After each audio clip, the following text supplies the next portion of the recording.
Cuando Izuku despertó en un lugar desconocido una vez más, no le gustó nada. La luz tenue, el extraño olor a desinfectante, el techo desconocido, todo le recordaba demasiado a antes. A las instalaciones, recordó rápidamente los acontecimientos que habían conducido hasta allí y, tras observar las paredes blancas, el mobiliario sencillo y el débil pitido de un monitor cercano, supuso que se trataba de una enfermería. Al menos, estaba acostumbrado a eso. En las instalaciones, después de cada desmayo, lo transportaban a uno. Incluso si las cosas cambiaban, nada cambiaba realmente. Entonces, una anciana se acercó a Izuku. La observó atentamente. Su cuerpo no se movió, pero sus ojos siguieron cada paso. Cada movimiento. Nada pasó desapercibido. Se mantuvo alerta. Hola, cariño, dijo en voz baja. Soy Chiyo Shusenji. Soy enfermera de la UA. ¿Te importa que me acerque? Ella lo preguntó suavemente, como si hablara con un gatito asustado. Quería decir que no. En el fondo, lo gritó. Pero no lo hizo. De todas formas, los adultos nunca escuchaban. Siempre hacían preguntas esperando una respuesta concreta. Ella dio un paso adelante. Él se estremeció. Ella se detuvo. En todos sus años trabajando en la UA, Chiyo había desarrollado una mirada especial hacia los estudiantes más complejos. Aquellos que cargaban con pesos invisibles. Nunca había sido especialmente hábil para tratar a los niños con delicadeza, nunca había tenido hijos propios, pero había visto a muchos de ellos intentando actuar como adultos, escondiéndose tras el silencio y asentimientos educados, fingiendo que todo estaba bien cuando claramente no era así. Hijo, suspiró, cruzándose de brazos, si quieres decir que no, dilo. Es más problemático si no lo haces. Claramente se sentía demasiado vieja para las tonterías que la UA le lanzaba cada año. Pero de alguna manera, esta niña, le atraía a algo diferente. Izuku asintió con la mirada baja.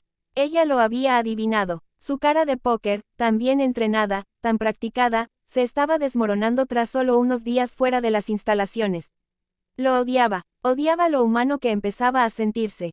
¿Cómo lo hacían sentir? Estaba asustado, aterrorizado, miedo de lo que podría llegar a ser, de lo que ya era, miedo de que lo cuidaran, miedo del cuidado mismo. El silencio regresó, envolviendo la habitación en quietud. Los pensamientos de Izuku rebotaban caóticamente. Estaba abrumado, un desastre, en un lugar extraño, rodeado de gente desconocida que era extrañamente amable, en una habitación llena de muebles mullidos que nunca había visto. Estaba perdido. ¿Por qué la libertad era tan complicada? Él solo quería regresar, de vuelta al dolor, a la rutina, al silencio, a la tortura. Volviendo a lo que entendió. De vuelta al lugar donde todo empezó y donde, en su mente, se suponía que debía terminar. No sabía por qué, pero lloró. Otra vez, esta vez, no fue violento. Fue un llanto suave y ahogado, enterrado en la cálida manta a la que no estaba acostumbrado. Una manta demasiado suave, demasiado cálida, demasiado. Chiyo no dijo nada, se quedó en la habitación en silencio, incómoda, dejando que el niño llorara. Ella no era inmune a esto, estaba lejos de ser despiadada, pero sabía que interferir solo complicaría las cosas. Si algo sabía sobre los niños, era esto. Son raros, son sensibles, son complicados, son frágiles, incluso los más fuertes, los más silenciosos, los más testarudos, se rompen con la misma facilidad que el cristal. Y ella solo había oído la superficie de lo que este chico había pasado. No podía ni imaginar el resto. Así que sí, lo dejó llorar. Porque a veces, un niño roto necesita vaciar todos esos sentimientos reprimidos antes de poder volver a crecer. Finalmente, los sollozos se apagaron. Quedaban algunos sollozos suaves, y manchas de lágrimas surcaban sus mejillas. Pero estaba mejor, no bien, no del todo bien, pero mejor. ¿Te sientes un poco mejor? Ella preguntó suavemente, aunque ya sabía que él simplemente asentiría. Y lo hizo. Escucha, niño, continuó. No tienes que fingir que estás bien aquí. No pasa nada. Los niños tienen derecho a ser egoístas a veces. Egoísta. Él no sabía exactamente qué significaba eso. Pero algo dentro de él le decía que tenía que obedecer. Está claro que no has sido egoísta en toda tu vida, añadió, ahora con más suavidad.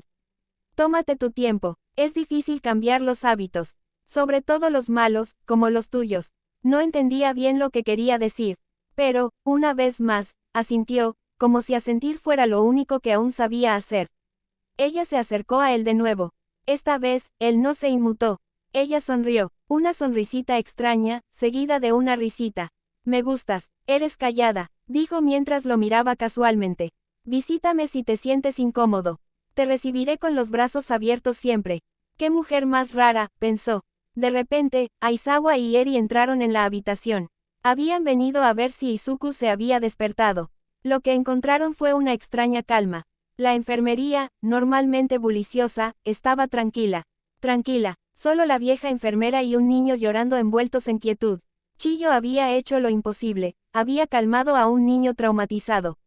Aunque todos en la escuela la conocían como la anciana gruñona que se quejaba de los niños día y noche. Aizawa no hizo comentarios, entró en la habitación y se aclaró la garganta para llamar la atención.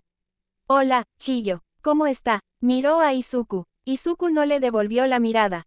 Estaba evitando intencionalmente el contacto visual. Parece estar bien, respondió Chiyo, caminando hacia una silla con las piernas cansadas. Pero, como ya sabes, sufre de TEPT. Cualquier cosa puede ser un detonante. Reacciona de forma extraña a todo. Necesitarás encontrar algo, cualquier cosa, que le resulte familiar. Eso le ayudará a conectar con la realidad. Aizawa asintió solemnemente. Ya sabía casi todo eso. Pero oírlo de otra persona aún le ayudaba. Present Mic entró en la habitación detrás de ellos, con cuidado de no asustar al chico. Se recordó a sí mismo que no debía encender las luces. Pero incluso ese pequeño movimiento hizo que Izuku comenzara a temblar. La sonrisa de Present Mic desapareció. ¿Qué había hecho? Él causó esto. Izuku le tenía miedo. Pero justo cuando se preparaba para lo peor, Izuku dejó de temblar. Lo miró, incómodo, sí, pero no asustado. No era terror, solo inquietud. Present Mic dejó escapar un suspiro silencioso. Todavía le dolía, pero al menos el niño no le tenía miedo, solo le recordaba algo. Los demás adultos también habían notado el extraño comportamiento.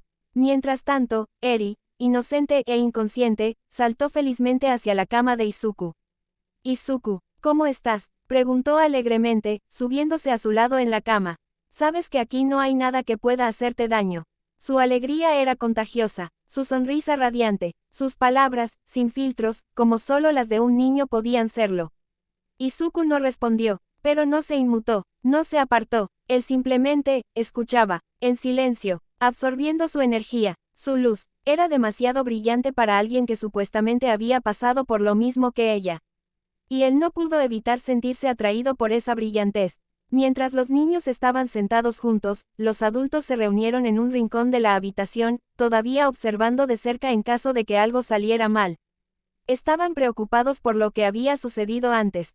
Izuku no había mostrado simple miedo, no como el miedo a las arañas o a los ruidos fuertes. Se había congelado, se quedó sin respiración, sus pupilas se dilataron y le temblaron las manos. Parecía estar a punto de desmayarse. Fue como si viera un fantasma. O algo peor, indescriptible.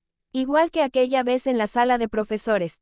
La misma mirada angustiada, el mismo pánico frágil. Fue aterrador presenciarlo, y no querían volver a verlo nunca más. Pero para evitarlo, necesitaban comprender. ¿Qué había visto? ¿Qué recordaba? Y estaban seguros de una cosa. Tenía algo que ver con Present Mic. Directa o indirectamente. Present Mic odiaba la idea. Odiaba sentirse aislado, odiaba saber que un niño podría tenerle miedo. Pero salió de la habitación en silencio. Para proteger a Izuku, Aizawa se volvió hacia el niño. Izuku, dijo con dulzura. ¿Te da miedo el rubio? No muy sutil, pero a Izuku no pareció importarle. No negó con la cabeza inmediatamente. No le tenía miedo a ese hombre en particular.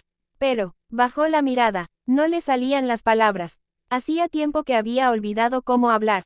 En lugar de eso, negó con la cabeza. Aizawa intercambió una mirada con Chiyo.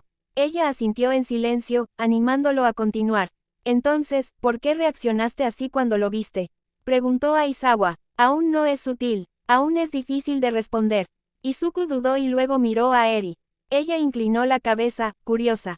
Se creó un aparente entendimiento entre ambos. Él volvió a mirar a Aizawa.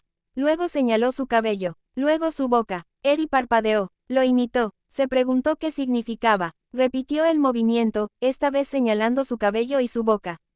Ella se rió, luego se detuvo. El malo también tenía el pelo rubio. Ella preguntó suavemente, así como vio sus propios miedos en cada hombre de cabello castaño. Aizawa se congeló, Chiyo también, y Izuku asintió, despacio, por supuesto que era el pelo. Maestro, entonces, ¿por qué dejaste de temblar después de un rato? La voz de Aizawa rompió el silencio una vez más. Izuku volvió a señalar la boca, esta vez imitando una sonrisa.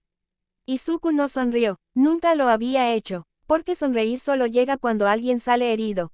Eso era lo que había aprendido. Sabía que una sonrisa no siempre significaba dolor, como la que Eri mostraba cada vez que estaba con él. Pero nunca entendió bien qué significaba. Para él sonreír significaba peligro. Así que imitar a uno era lo único que podía hacer. Imitando su sonrisa. La sonrisa del maestro fue lo último que vio antes del dolor. La sonrisa. Esa horrible sonrisa. Con o sin máscara, esa sonrisa siempre estaba ahí.